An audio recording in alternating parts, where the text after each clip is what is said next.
I couldn't think of anyone better to have one than you. Yeah, Richard Garfield, the guy who made $1 bajillion on Magic the Gathering. He kind of invented collectible card games. He had an idea for a trivia game. He thought most trivia games were a little bit dull, didn't really work as party games, kind of frustrating, made you feel dumb. So we collaborated on a trivia game that's much more about everybody playing at once, everybody feeling smart, half truth. It's a really, really fun game.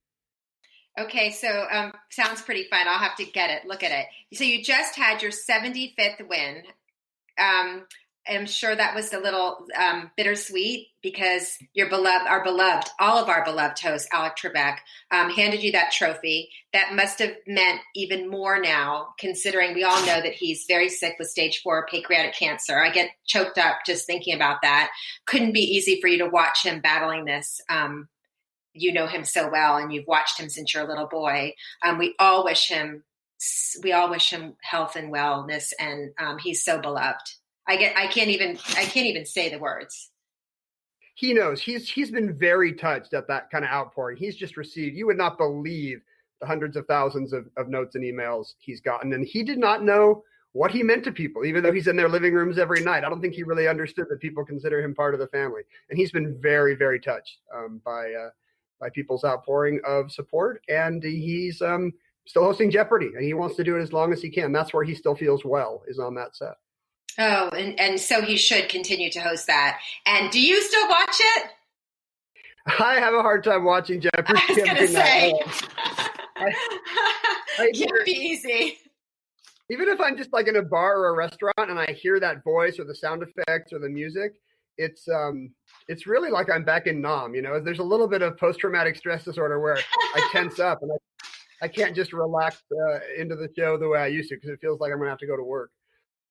I can't even imagine. So when it was finally done, when it was finally over, how did you feel? I remember after the last game when I lost back in 2004. I couldn't even say the word lost to you. I couldn't say it. It was non-winner. Is that better?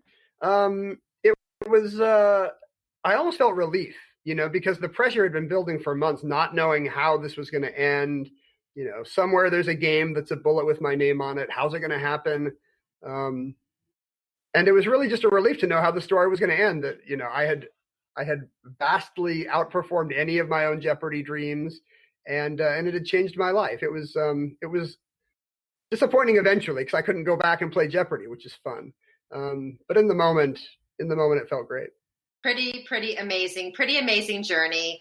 I'm sure there's a lot more we're going to see of you, Ken Jennings, besides Jeopardy and besides being known for 74 times in a row winning. There's going to be a lot more of you we'll see.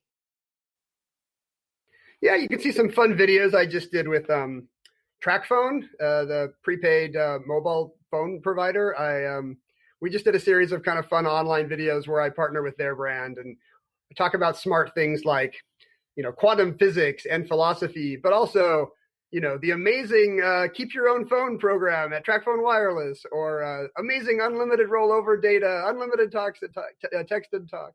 So, you know, that kind of a thing. So yeah, I guess I'm forever kind of a smarty pants in people's mind. And, you know, we're living in a pretty dumb time. So I don't know. To be known for your brain is a pretty cool thing. I would never, however, play against you on anything. I love interviewing you. I love hearing your story, but there's no way I'd play a game against you. But thanks for spending time with me today, Ken. Really enjoyed it. I loved hearing your story, and congratulations for all that goodness and all those wins. Thanks. I'm sure you could beat me on your podcast. You just have to mute me after the questions are ready. Well, I'll be following you, and tune into my podcast, What's Up with Wendy. Thanks so much, Ken. Thanks, Wendy. Thanks for joining me on this episode of What's Up with Wendy. If you love this episode, head over to iTunes or your favorite platform to subscribe, rate, and leave a review.